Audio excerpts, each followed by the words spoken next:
La cultura revolucionaria es una poderosa arma para las grandes masas del pueblo. Antes de que se produzca la revolución, prepara ideológicamente el terreno. Mao Zedong.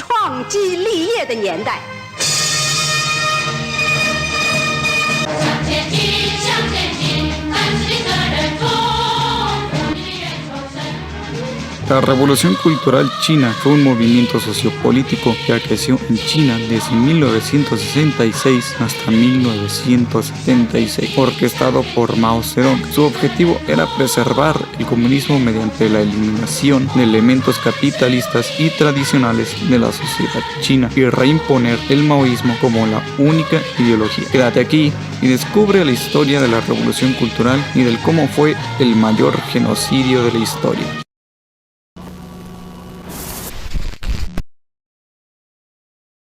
Primero, vámonos con sus antecedentes. En 1912, China deja de ser un imperio, para luego convertirse en una república. Pero, no obstante, en las siguientes décadas, tuvo que hacer frente a varios conflictos. En primer lugar, pasó 23 años una guerra civil entre el Partido Comunista Chino y el Kuomintang, que es el Partido Nacionalista, y al mismo tiempo tuvo que hacer frente a la guerra sino-japonesa, que fue durante la Segunda Guerra Mundial. No es hasta 1949 donde los comunistas ganan la guerra, pero los nacionalistas son exiliados a la isla de Taiwán. Pero en este mismo año, en 1949, Mao instaura la República Popular China, instaurando su ideología, que es el maoísmo, basada en el marxismo y en el leninismo, como la única ideología permitida. Pero, no obstante, era muy a su propia interpretación del comunismo, cosa que lo llevó a tener varias tensiones con la URSS y rompiendo sus relaciones diplomáticas que había tenido desde antes. Al inicio de su mandato, tuvo su primera campaña. Esta campaña se llama la Campaña de las 100 Flores. Fue desde 1956 hasta 1957, sirviendo como propaganda para promover la libre expresión. Luego después promovió la campaña antiderechista, donde 500,000 de jueces. Y ahora vámonos a su siguiente campaña que tuvo Mao. Fue el gran salto adelante. ¿En qué consiste esta campaña? Fue su campaña más ambiciosa, con el objetivo de industrializar a China en la creación de comunas populares. Fueron centros administrativos en zonas rurales, donde generalmente vivían 50 familias en una comuna popular. Era un poco parecido a las haciendas. En ellas también fabricaban acero en hornos caseros, cosa que terminaban siendo de muy mala calidad. Pero, sin embargo, la principal razón del por qué fracasó esta campaña fue en la que Mao dio la orden de exterminar gorriones. Según los gorriones, se les culpaba de comerse los granos, ya que fue ese exterminio de los gorriones, hubo varias plagas de insectos que sí se comían el grano. Y como consecuencia directa fue la Gran Hambruna China. En esta Gran Hambruna dio lugar al fallecimiento de entre 15 y 55 millones de chinos. Y esa fue como que la mayor catástrofe provocada por el hombre.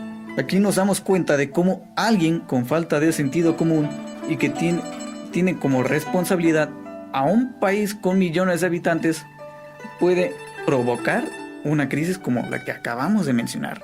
Fíjense nomás.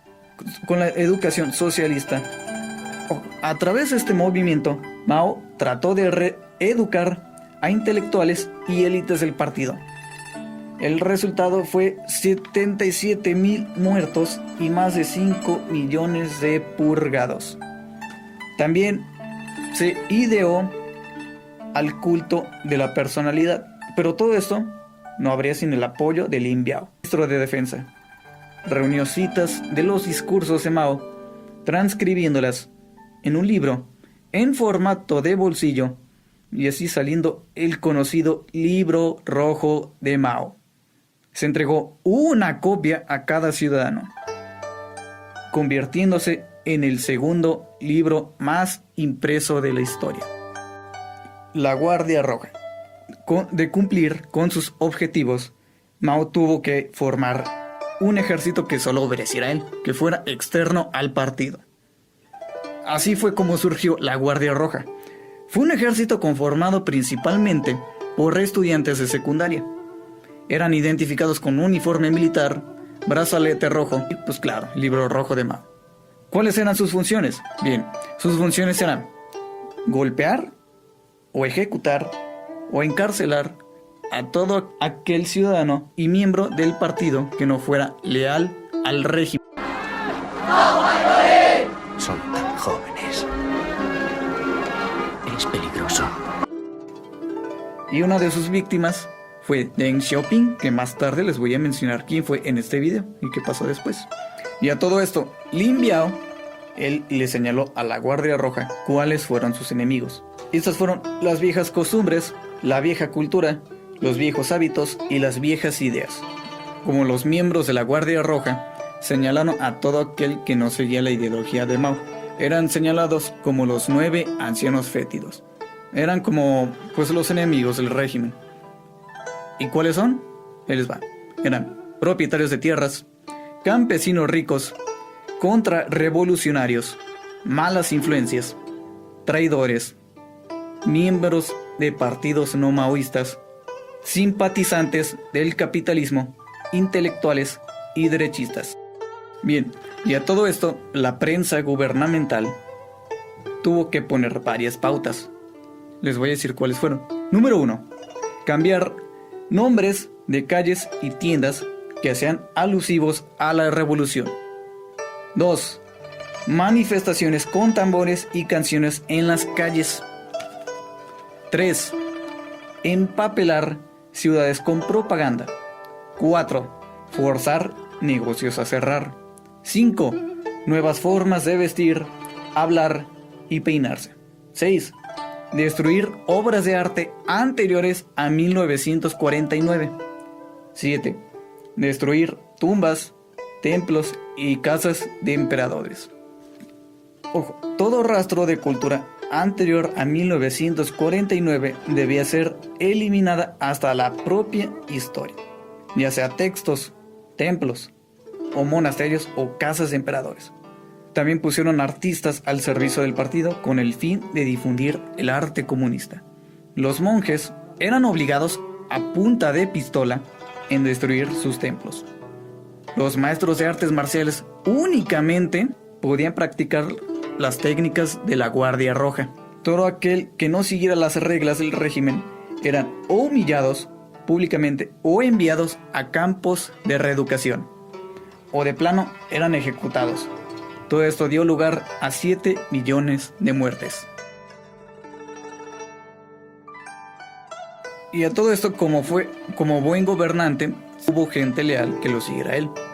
Porque es bien sabido que cualquier gobernante no puede gobernar solo. Y estos fueron la banda de los 4. Estos le ayudaron a gobernar en colaborar con sus leyes. ¿Y quiénes fueron? Uno de ellos fue Zhang Chunqiao, periodista y escritor. Luego es Yang Wenyuan, crítico y editor.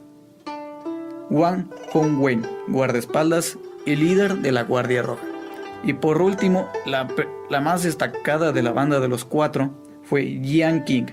Fue actriz, guerrillera antijaponesa y fue la 4ª mujer de Mao. Pero no es hasta 1976 cuando Mao muere. Sube al poder Huang Gunfeng y encarcela a la banda de los 4 y asigna al poder a Deng Xiaoping. ¿Ya ven que les había mencionado antes? Bien, ¿y qué hizo Deng Xiaoping? Su forma de gobierno se basó más que nada en el sentido común y en el crecimiento económico, que tanto temía Mao. Durante el gobierno de Deng Xiaoping fue cuando implementó las reformas. ¿Y qué aprendimos hoy? ¡Maldición, Jimbo! ¡El socialismo no funciona! Si te gustó el video, dale like y suscríbete al canal y activa la campanita para nuevas notificaciones. Y te deseo unos buenos días, o buenas tardes, o buenas noches. Y adiós.